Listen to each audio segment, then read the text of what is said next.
Donald Trump का तोहफा तोहफा क्या था ये तो साफ नहीं हुआ, लेकिन ईरान को एक बड़ा तोहफा जरूर मिल गया और ये तोहफा देने वाला है रशिया। रिसेंट इंटेलिजेंस रिपोर्ट्स के मुताबिक रूस ने अब ईरान को अटैक ड्रोन, सैटेलाइट इमेजरी और टारगेटिंग इंटेलिजेंस ये तीनों दे रहा है, मतलब हथियार भी दे रहा है। यानी बैटलफील्ड पे जो अटैक दिख रहा है उसके पीछे सिर्फ ईरान नहीं है, बल्कि ईरान का दोस्त रूस भी है और रूस के बैक सिस्टम्स भी हैं। रिपोर्ट्स बताती हैं कि मार्च की शुरुआत से लेकर अब तक रशिया ने ईरान को मल्टीपल फेजेस में एडवांस ड्रोन्स और मिलिट्री सप्लाईज भेजे हैं। कुछ डिलीवरीज में मेडिकल सप्लाईज भी शामिल हैं, लेकिन फोकस क्लियरली मिलिट्री सपोर्ट में था, यानी ईरान को युद्ध में ना सिर्फ टिकाए रखना, बल्कि ईरान से अमेरिका को एक पुश बैक दिलवाना। अब समझते हैं कि सबसे बड़ा इंपैक्ट यहाँ कहाँ हो रहा है। ईरान पहले से ही वन वे शाहिद ड्रोन्स का मैसिव इस्तेमाल कर रहा था, उसी की डिजाइन थी। लेट फरवरी से लेकर अब तक हजारों शाहिद ड्रोन्स लॉन्च किए गए और अमेरिकन फोर्सेस और एलाइड टारगेट्स उससे काफी रूप से क्षतिग्रस्त हुए। और यहाँ रशिया की एंट्री गेम बदल सकती है।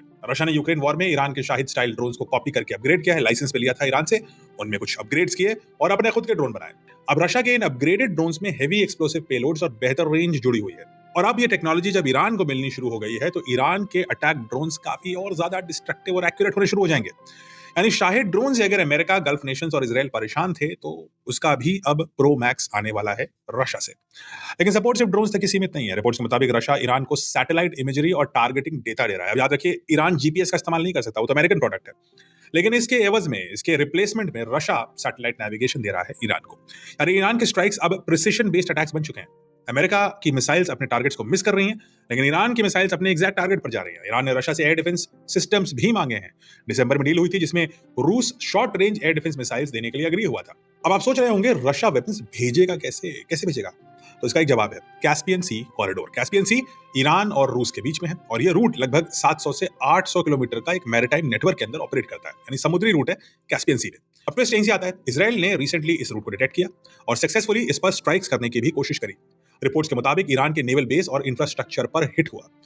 जैसे ही यह हुआ, रशिया तुरंत इस युद्ध में काफी एग्रेसिव स्टैंड लेना शुरू कर दिया और उसने वार्निंग दे डाली इसराइल की कि अगर आपने युद्ध कैस्पियन सी तक फैलाया तो रशिया इसे एक्सट्रीमली नेगेटिव तरीके से देखेगा। यानी बिल्कुल धमकी दे दी इसराइल को। पब्लिकली रशिया इन रिपोर्ट्स को फेक और एग्जैजरेटेड बता रहा है, लेकिन यह सच है कि इसराइल और रशिया के बीच में इस समय एक तगड़ा तनाव आ चुका है।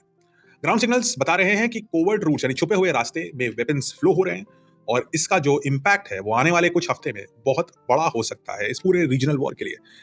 तो आप कमेंट से बताइए, क्या रशिया अगर ईरान को ओपनली इस तरह से बैक करना शुरू कर देगा और हथियार देना शुरू कर देगा इंटेलिजेंस के साथ साथ, तो क्या ये हथियारों की युद्ध में एंट्री एक बहुत मुश्किल दौर होगी अमेरिका और इसराइल के लिए? क्योंकि अमेरिका के जो युद्धपोत है यूएसएस जेरार्ड फोर्ड, वो तो निकल गया, वॉर से बाहर ही हो चुका है। अमेरिका की इंटरसेप्टर मिसाइल्स भी बहुत लो लेवल पर है, डिप्लीट हो चुकी हैं।